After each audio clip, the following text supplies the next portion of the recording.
Now, reports from Algeria say that security forces have opened fire on protesters during another day of rioting. Local media says that that one demonstrator has been killed.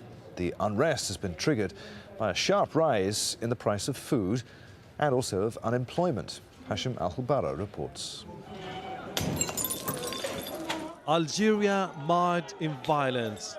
Reassurances by the authorities to stem the spike of food prices have failed to appease the protesters, who are still out in the streets of many cities, venting their anger at a government they accuse of failing to address the country's economic and social problems. A deep-seated frustration over bad governance in one of the richest nations in the African continent. There is a deficit in accountable government, in other words, no democracy, no popular accountability of any form. You have really big and now deeply rooted corruption of the officials and of the whole regime. People could see it. The government has promised to build more houses, control food and fuel prices, and reduce unemployment, steps described by these young protesters as quick fixes. Stores and government offices ransacked. The anger is spreading. Security has been beefed up in flashpoint districts in the capital, and weekend football matches called off across the country. The genie is out of the bottle. We saw that in Tunisia. We saw it now. We see it now in Algeria, and I'm sure we see it in Egypt. North African countries are really fed up with these tyrannical regimes which think that people walk on their stomachs. People want a dignity, and they want to be represented and well represented. This is the worst riots in the Algeria since late 80s, when similar grievances led to widespread violence, the rise of the Islamists, and a civil war that claimed the lives of thousands of people. Memories many here fear could be awakened if tension persists. But Algeria isn't the only country beset by unrest. Neighboring Tunisia has seen similar protests over the last few weeks. Despite the best efforts of the Tunisian government to clamp down, these videos have appeared on the internet showing demonstrators staging sit-ins and rallies. They appear to be part of a growing chorus of people in North Africa calling for change. Hashim Al-Barra, Al Jazeera.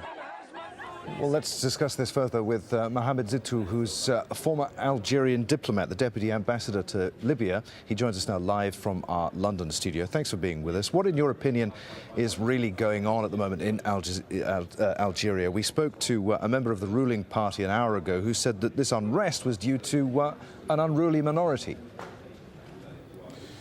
Hi there.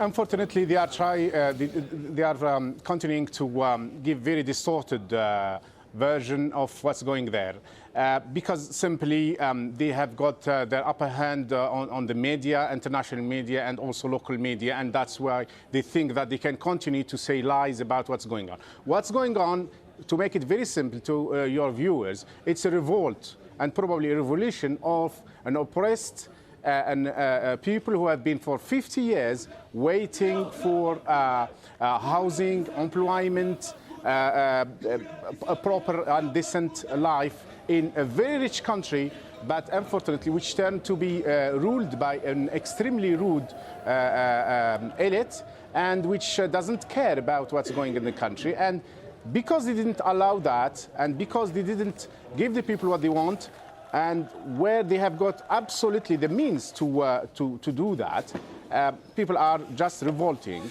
and not only revolting in fact, because of food, but also for other things, and mainly for freedom. All right, so where will this revolt, as you describe it, end? Is this the beginning of a nationwide campaign of civil disobedience, or do you think the government is going to crack down on this and nip it in the bud?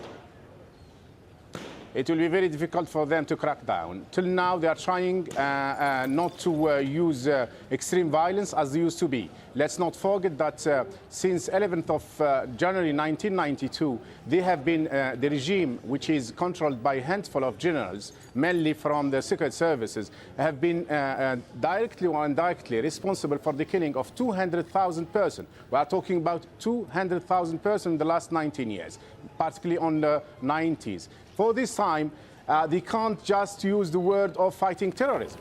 They can't just use the word, and because this is a magic word which has worked well with the West, and this regime is very, very hugely backed by the West, because the West think that instead of this military regime, they will get the Islamists. Therefore, let's back this military regime. Now, I think it will be very difficult for them to crack down, very difficult to use violence, although I just heard before entering your studio that there is a second death in Algiers, if it's confirmed by this morning. And where do the sympathies of the army and the law enforcement authorities in Algeria lie? I mean, if the government wanted them to crack down hard on the people of Algeria, would there be much of an appetite for it, do you think? They have got the only backing they have got is from the West, unfortunately.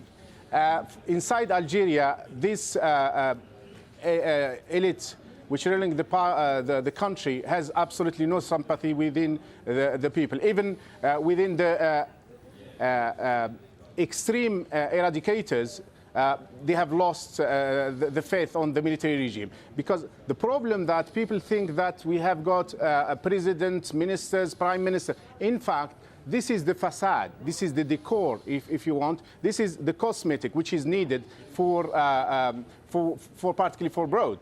But behind the scene, behind that, there is a government of ruthless generals who doesn't know how to run a country, who run it extremely badly, and who run it in like a caserne, like a barrack, like military barracks. Now, Algerian, with the internet, with the TV satellites, with all this, they know that this can't be maintained. They can't bear this regime, and they are revolting. And I think Algeria will never be again as it used to be before the 5th of January.